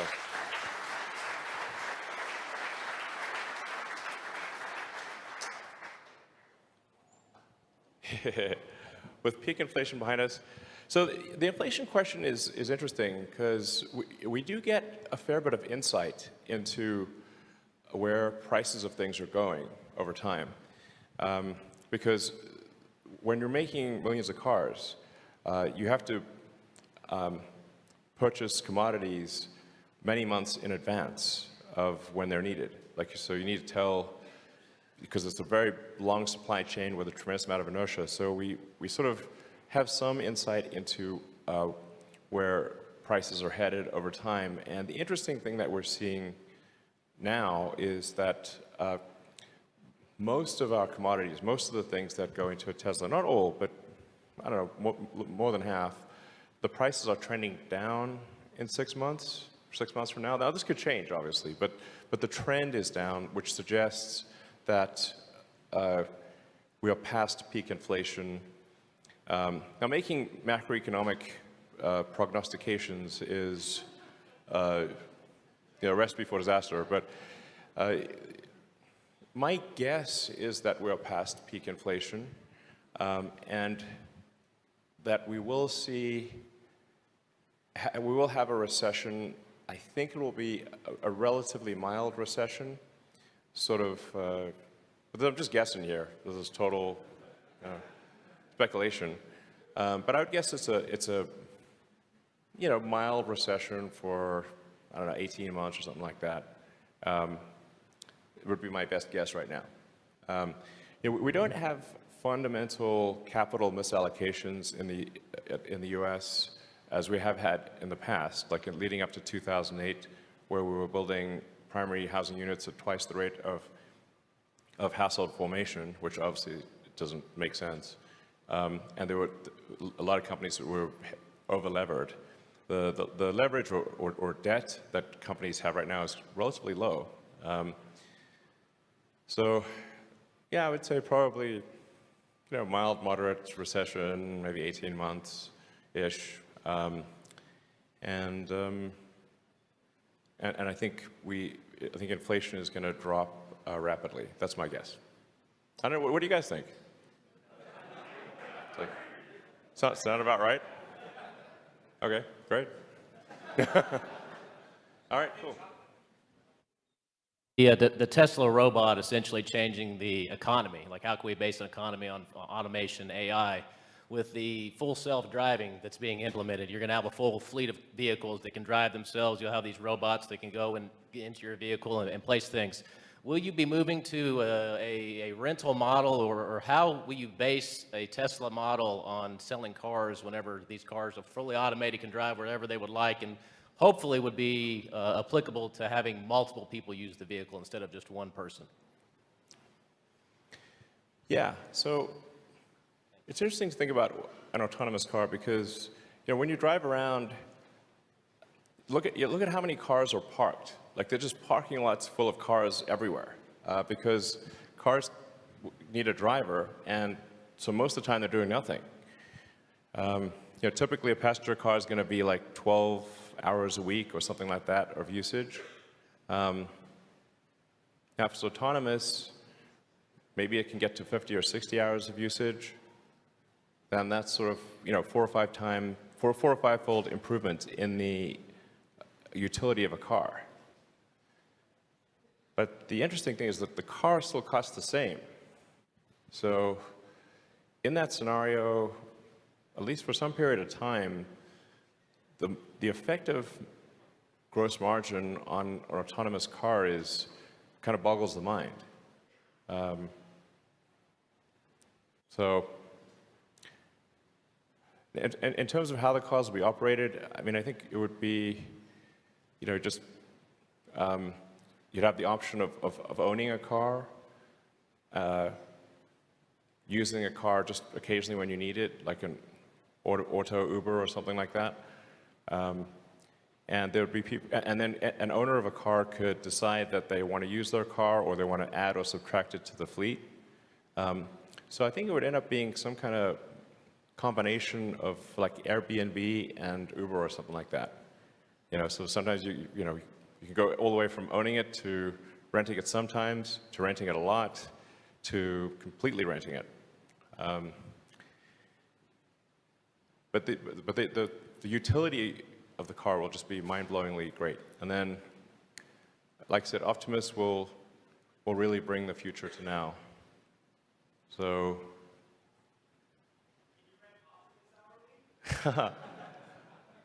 yeah, maybe. Maybe you could rent Optimus hourly. Yeah. I mean, assuming we get all these things, we do all these things, I think probably Tesla will be the most valuable company in the world. So.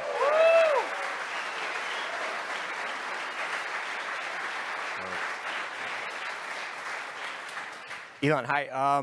We all know how the media treats you. Well. Yeah. So I don't have a question for you today. I just want to say on behalf of my 6-year-old at home, Kyler Scott, that's watching right now, who thinks you're awesome as well, thank you for making the world a better place.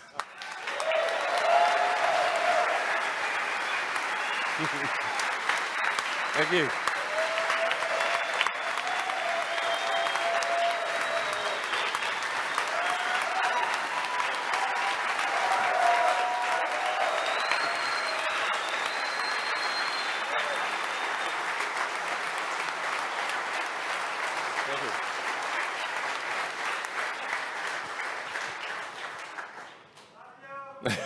Well, love you guys too. I mean, I'd just like to say thank you for helping make it happen. Because without you, without the early adopters of electric vehicles and sort of full self-driving, Tesla would not be where it is today. So thank you for your support. Sure. What a presentation. Thank you, Tesla team. It's an honor to be a stockholder. Elon, I brought you the final checkpoint for SpaceX, a mini moon. Maybe little X can play with it. My name is David Guajardo. I'm a former Brownsville resident. My first suggestion is to add a new steering mode option where the driver can select lazy mode and have the software accommodate between comfort, standard, and sport modes, depending on the speed the car is going. This will increase handling and safety. Second, when disengaging autopilot with the wheel, the accelerator stays on.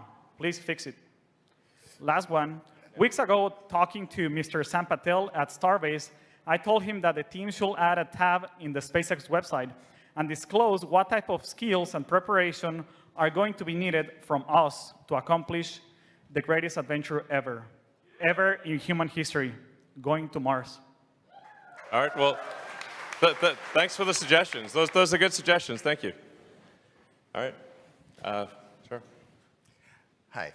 So I do actually have a question, but one thing that I want to ask is, like, people ask you all the questions. What do you think people miss and should be excited way more about? And what do you think people are fretting way too much about and shouldn't be worried at all? Yeah, it's a good point. I think actually the questions and ideas posed by retail investors, like small retail investors, like I think many of you in the audience, are actually the most insightful. And I find it remarkable that, essentially amateur, like normal everyday people actually understand Tesla better than the analysts. I mean, you must see this as like, it's like, and I mean, I think like, to really say like, well, like what's the point of a company is, the point of a company is to create useful products and services. A company should not exist in and of itself. It exists, it's a group of people gathered together to make products and services. And if those products and services are great, it's a valuable and useful company, and if they're not, it's not. And so really, to understand a company, you must use its products. And if you think the products are great, then the company's great. That's it. That's how it is. And so I think, ironically, a lot of the people that sort of professional analysts don't drive Teslas. So I'm like, well, okay, you know, maybe you should. Yeah, cool. I mean, we aim to make Tesla the most amount of fun you can have in a car, you know? So, yeah, so let's see. So I think that there are a lot of really good and insightful ideas that I see on the internet, on Twitter and whatnot. And, oh yeah, Twitter.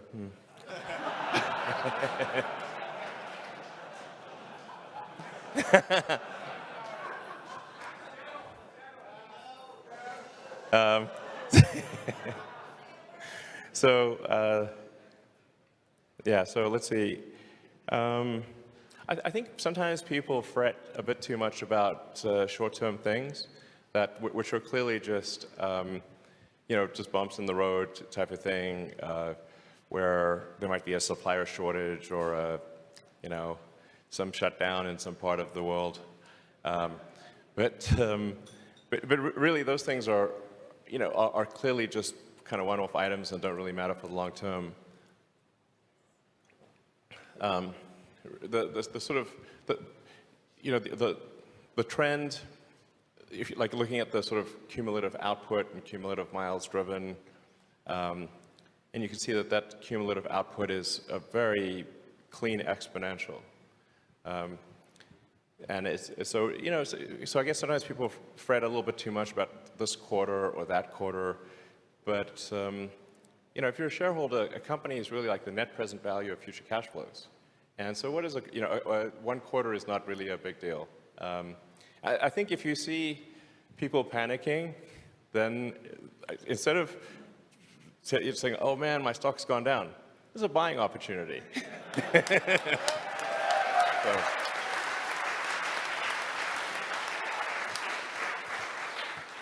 Hi, Elon. Thanks for the meeting. I became a Marine because I want to help protect your future base on Mars. My friends and I are trained, and we support the mission.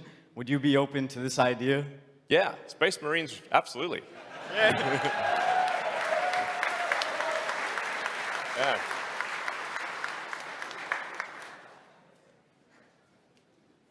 Hi, Elon. A lot of Tesla's products today focus on electrical energy for a sustainable future. Do you foresee Tesla perhaps exploring thermal energy sustainable products other than HVAC? Like say, for example, in this Gigafactory, taking the residual heat from the Gigapresses and applying them to, say, the drying ovens in your paint line. Yeah, I think getting dual use of, like, if you use electricity to do something and then it generates heat and then you transporting that heat elsewhere within the factory, it's probably a good idea to do that, actually. It is an sort of, I would say, a future optimization, but it is probably something worth doing in the factory, and it is something we do in the car. So in the car, we carefully manage the electrical and the thermal energy, and so like one of the ways that we achieve a long range in cold weather is by both charging the pack and heating the pack. And then the pack acts as both an electrical and a thermal reservoir to achieve long range even in very cold climates. And so we're constantly, within the car, shuttling heat back and forth between motor power electronics, pack, and the cabin volume. So that same concept should be applied to a factory, I agree. Yeah.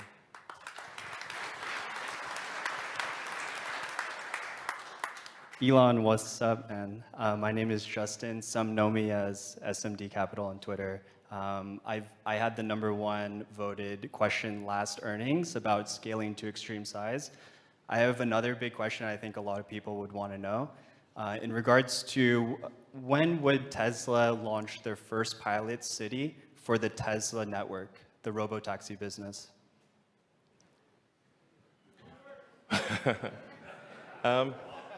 Well, you see, I think it's actually going to be probably much more widespread than that, because Tesla is developing a general solution for self-driving, and it's not really specific to one city or location.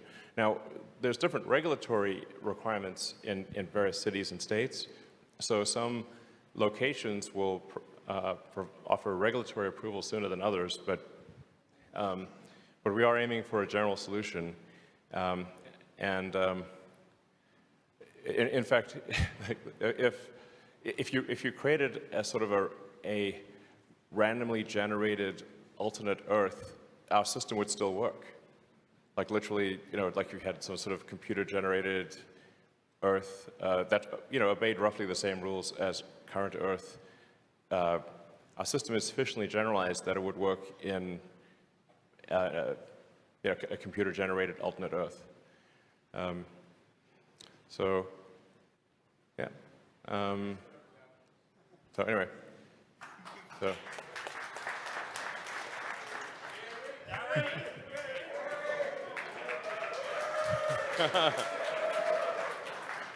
So I'm Gary Black, managing partner of the Future Fund. Tesla's our largest position. Probably the thing we worry about most, it's not PR, but it's succession. So, key man, how does the board think about your succession, and especially when you have, a judge is going to decide in a couple months whether or not you have to take over Twitter? How would you split your time?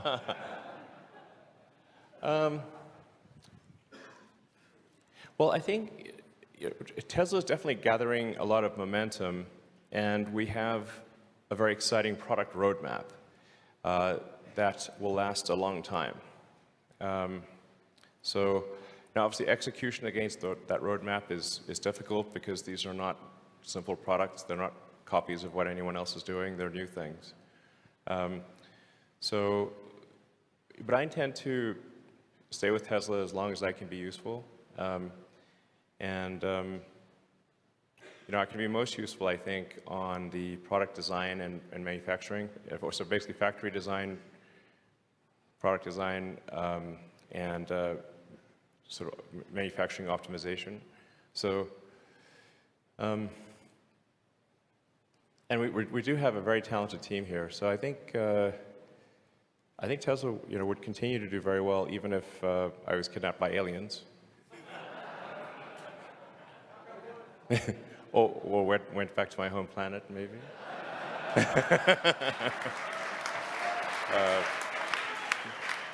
But no, I think it's a good question, and to be frank, I don't have an easy answer. Open to ideas. But I'm definitely working as hard as I can, and I'm very excited about the future of the company, and I think it's got a very bright future even without me. And I'm not leaving, so to be clear. So.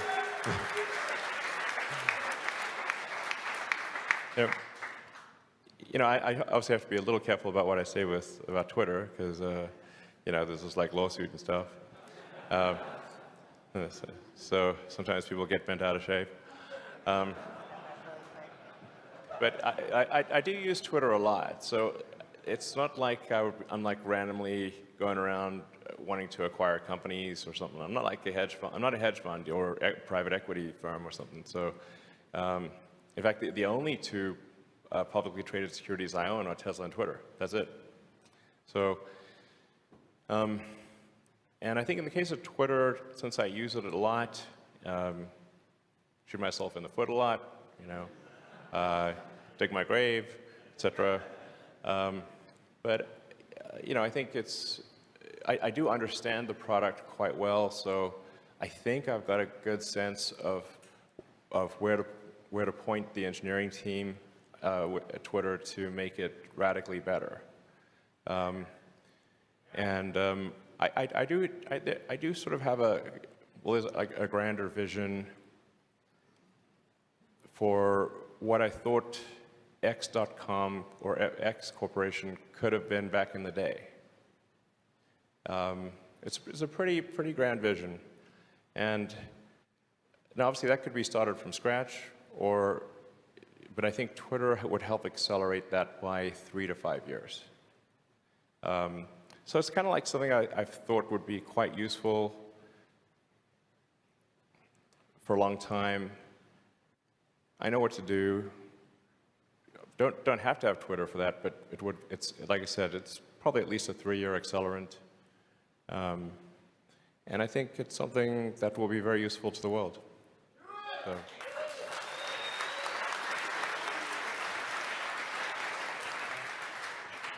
How's it going, Elon? My name is Rani, and with the projected release of the robo-taxi coming in the years ahead, would it be looked at as the Boring Company, would it be used to get regulation for full self-driving, and would it be a good venue for the robo-taxi?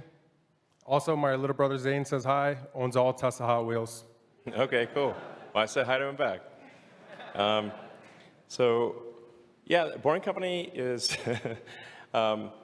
making good progress, actually. You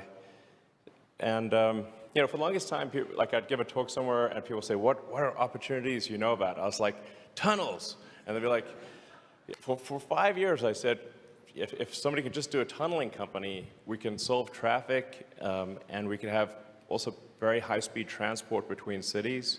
Because while I'm a fan of trains and I like high-speed trains, they do intersect you know, go through towns and neighborhoods and chop people's property in half, and they're very loud.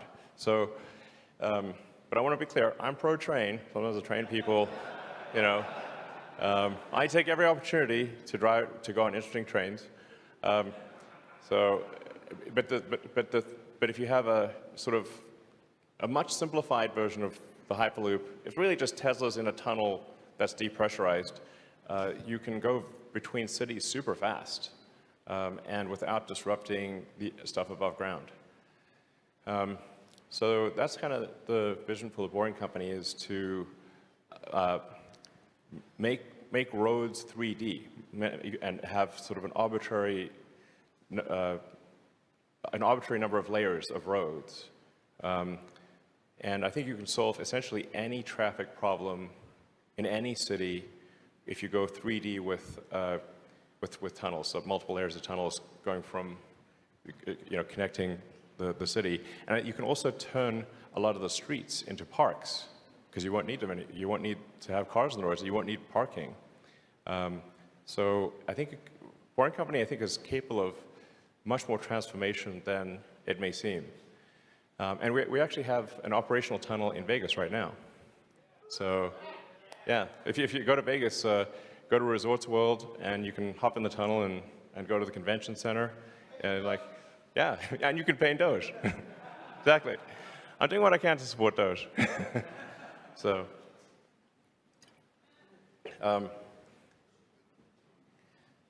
but yeah, I think Boring Company is going to do some pretty interesting things in the years to come. So let's see. Good afternoon, Elon. I think many people share my experience. I gave you, or at least Tesla, my complete family's legacy because I believed in it. And thank you for you and your company outperforming. I think you saved a lot of us. Thank you. Yeah. Okay. So my question is this. Commercial aircraft have something called ACAS, where aircraft relay telemetry of their position between one another to prevent a collision. Yeah, sometimes too much telemetry. Yes. Thank you. So taking this to a higher level, do you see Teslas communicating with one another and Dojo turning into some kind of ultimate air traffic control for Tesla supply chains and robotaxi? Thank you. Actually, that's an interesting idea. I haven't thought about that. I mean, right now, our goal with Dojo is just to be really good at video training. So we actually already have, I think, maybe the fourth, and maybe approaching the third most powerful computing center in the world for AI training. Yeah, I think it might be third at this point, which obviously uses just an enormous number of GPUs and stuff. So, our first goal with Dojo is to make it competitive and be more effective at neural net training than a whole bunch of GPUs. We might, might get there soonish. And then, of course, it can be used for many other neural net training tasks. Fundamentally, it's a computer designed from the ground up to be optimized for neural net training, which really no computer that's never been done before. And yeah, so and then maybe it'll do traffic control. I haven't really thought of that. The Teslas probably, there will be some merit to communicating, for Teslas to communicate to each other, but that won't be needed for full self-driving at all. And for a long time, the vast majority of cars on the road will be manually driven. So the value of Tesla to Tesla communication is not that high, except for perhaps communicating traffic issues or accidents, potholes, things that may be helpful to road closures and that kind of thing. So it's like you're getting real-time. A Tesla ahead of you has seen a road closure, and you get that real-time updated to your car so you don't get stuck in the road closure situation. That's the kind of stuff that I think we definitely we are working on right now. So, all right. All right, we have one last question, and it's yours. Thank you very much. Hello, Elon. Hey. Simply, I would just like to say thank you for everything you've done for Earth and the community and everything you've done. I have one question, and aside from working for Tesla, being a shareholder, or purchasing a Tesla, how can the masses help push your vision? All right. Well, I think just generally, encouraging sustainable energy and being supportive of that, I think is really helpful. But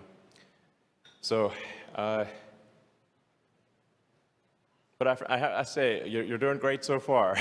So, like I said, without your support, Tesla wouldn't be where it is. So it's people like yourself and everyone in this room and out there, and the 3 million people who've bought our cars, and the millions who've gotten solar, and that all really helps make the world a better place for the future.